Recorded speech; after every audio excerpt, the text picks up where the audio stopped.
quant aux gens qui vont en Angleterre, etc., bon, nous sommes dans l'Union européenne, je vois pas où est le problème, là. Ah ben, ils sont européens. C'est l'étranger, même pour Eric, c'est l'étranger. Oui, absolument. Je ne crois pas, oui, ils sont étrangers parce qu'ils n'ont pas l'euro, peut-être. Non, ils sont étrangers, ils sont pas français. Ça veut pas dire qu'ils sont nos ennemis. Étrangers, ça veut pas dire ennemis. Il n'est pas très Zemmour, c'est pas vraiment un Européen, hein, vous savez. Mais l'Européen, c'est une Oui, mais alors, comme disait Bismarck, l'Europe, c'est une géographie, c'est pas un pays. Qu'est-ce qu'il disait Bismarck? L'Europe est une géographie, c'est pas un pays. Non, il disait pas une géographie. Non. Alors, une géographie politique, il disait. Non. C'est pas la même chose. Pas du tout, pas du tout. Non, ce n'est pas la même chose. Pas du tout. Non, ce n'est pas la même chose. Par ailleurs, vous dites que vous êtes attaché à notre terre. C'est très bien, je le suis. Mais je vous ai entendu, à l'époque où vous sévissiez sur une chaîne du service public sur la 2, pour ne pas la nommer, que vous étiez d'origine berbère. Bon, donc vous êtes attaché à votre terre. Non. Et donc pourquoi ne pas retourner en Kabylie, par exemple? Non, là vous dites n'importe quoi. Non, c'est vous qui avez dit, c'est pas moi. Hein. Non. J'ai dit, on m'a demandé quels étaient mes ancêtres. Mes ancêtres, oui, ils sont berbères. Donc vous êtes berbère. Mais non, pas du tout, pas du tout, parce vous que êtes quoi? Je suis français. Vous êtes français d'origine berbère. Bah, mais alors, et alors, à ce moment-là, pourquoi ne pas retourner, justement, lorsque vous faites le client... Mais c'est compliqué, Michel. Mon cher monsieur, on peut vous répondre là, ou vous parlez tout seul? Mon cher monsieur... Voilà, Michel. Mon cher monsieur... Je vous écoute. Mon cher monsieur, il y a un siècle et demi, mes ancêtres ont demandé et ont été ravis d'acquérir la nationalité française. Donc ils sont français. Ah, caca. À part Pétain qui leur a enlevé la nationalité française, ils sont français et ils aiment la France et donc c'est comme ça que je suis devenu français. Donc ma terre, c'est la France. Mes ancêtres, c'est les Gaulois, même si c'est culturel et même si ethniquement, ce ne sont pas des Gaulois. Donc voilà, c'est la France pour moi, c'est ça. Donc ma terre, c'est la France et c'est la terre où je serai enterré. Donc je ne revendique pas l'Algérie, même si j'étais là, même si mes ancêtres étaient là avant le colonisateur. Eric, les Francs sont des peuplades germaniques qui sont arrivés au 2, 3, 4e siècle. Les Francs, nous sommes français. Non, mais ce que je veux dire, vive la migration, vive le fait migratoire. Mon cher Eric. Moi, je suis pas du tout gêné qu'un Français aide la France depuis l'extérieur. Non, mais j'ai compris. Mais il faudrait discuter longtemps, parce qu'effectivement, vous avez raison, les Francs sont des tribus germaniques, mais elles étaient très peu nombreuses. Si vous voulez, aujourd'hui, on ne peut plus comparer les migrations de l'époque, c'est ce que font les gens qui défendent l'immigration d'aujourd'hui, mais ce ne sont plus du tout les mêmes nombres, et ça change tout. Voilà, c'est ça, mais voilà, donc je répondais à ce monsieur. D'accord. Donc je ne revendique pas, ma terre, ce n'est pas sétif. Écoute celle-là. Cédric m'appelle de Paris. Merci à Michel, publicitaire. Cédric m'appelle de Paris où il est commerçant. Bonjour Cédric. Hello Eric's Corporation. Bon, vous allez bien? Ouais, c'est la Eric Corporation Limited là. Limited. Dites-moi, vous avez 37 ans et je comprends pas, vous êtes commerçant et vous préparez à quitter la France, vous? Complètement. Ça fait moi ça m'excite déjà depuis mon bac. Et là depuis l'élection l'année dernière de François Hollande, je suis nettement motivé pour quitter la France et pourtant je suis pas Depardieu ou autre. Plusieurs raisons me poussent à ça. D'abord, j'en ai un petit peu assez de, comme l'auditeur précédent dit, se lever le matin et travailler pour contribuer au bateau France. Le problème, c'est que je me lève le matin pour contribuer à des gens qui, franchement, n'en valent pas la peine. Donc, au bout d'un moment, je commence un peu à en avoir marre. Je regarde mon nombril, et puis je travaille pour moi et ma famille. Et aujourd'hui, je fais du 7 sur 7 pour justement me faire traire par l'État. Pour une temps plus, j'ai même pas le droit à tout ça. Donc là, il y a cette chose-là. Ensuite, pour le bien-être de mes enfants, notamment la sécurité, la garde des écoles, enfin, toutes ces choses-là qu'un maçon pourrait trouver à l'étranger. Voilà, c'est tout, c'est pour cette raison. Et vous avez dessiné votre projet, entre guillemets, vous souhaitez aller vers où, vous, Grégory? Non, Cédric. Cédric. Chicago.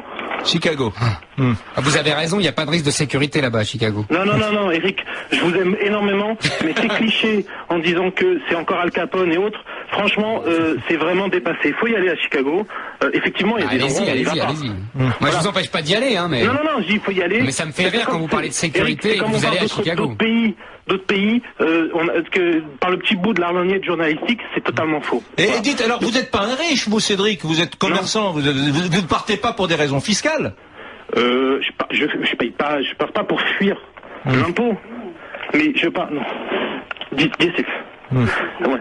Je pars simplement parce que, surtout pour l'environnement, le bien-être, etc. Ouais, mais... Effectivement, j'en ai marre de bosser pour les autres et qu'au bout de à la fin du mois, il reste rien. C'est ça que vous ne comprenez pas, Éric Zemmour. C'est ça que vous ne comprenez pas. Les gens qui se tirent ne se tirent pas pour des raisons fiscales, ou en tout cas jamais que pour ça. Jamais que pour ça. Il y a la question du désamour qui est très importante. Le mépris, le racisme social n'existe qu'en France. Jamais un chef d'État n'a dit, même avant d'être chef d'État, je n'aime pas les riches. Enfin, c'est désigner une caste, une strate sociale à la vindicte générale. C'est inacceptable. Les riches contribuent à construire les centres hospitaliers que vous vantiez tout à l'heure, Éric Zemmour. Éric, il y a dans tout pays, il y a des systèmes de pensée qu'on appelle une culture et qui sont globales. C'est-à-dire que là-dedans, vous pouvez toujours prendre quelque chose qui ne vous plaît pas, et vous avez bien raison.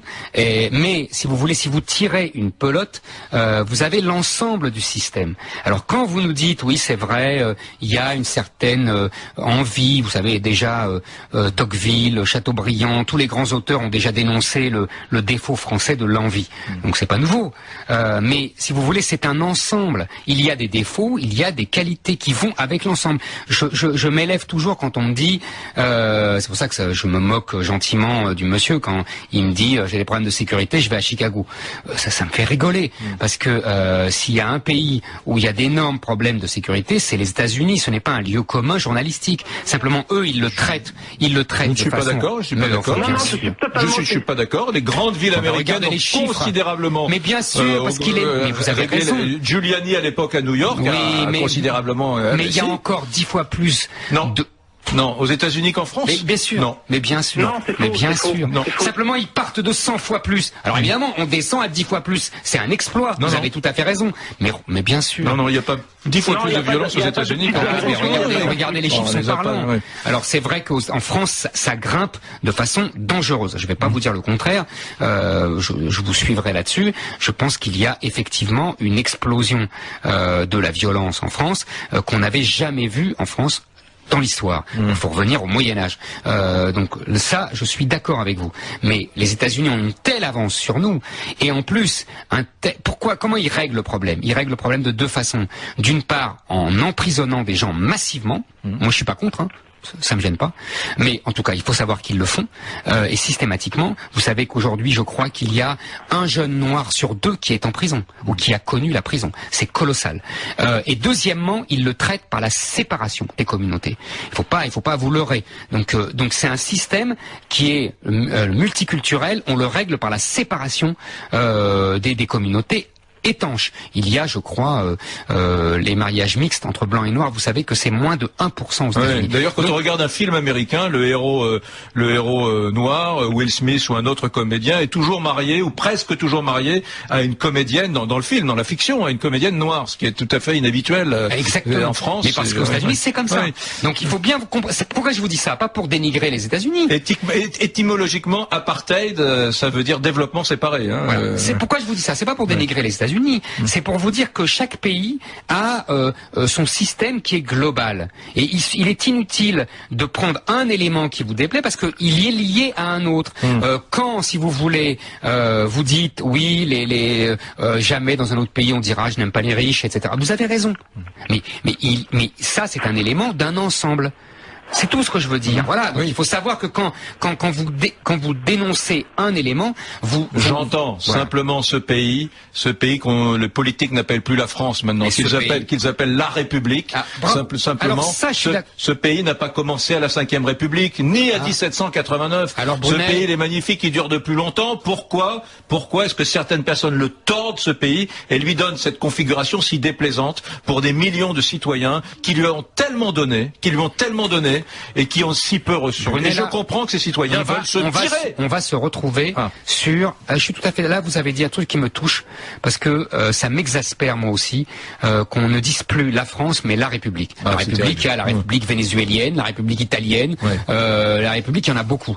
Là, je suis tout à fait d'accord avec vous, et ça, alors là, on se retrouvera, parce que c'est l'obsession de la gauche de commencer l'histoire de France à 1789 et de n'ignorer et d'effacer les 1000 ans d'histoire qui ont précédé. Ça, vous avez tout à fait, là, je suis tout à fait d'accord avec vous.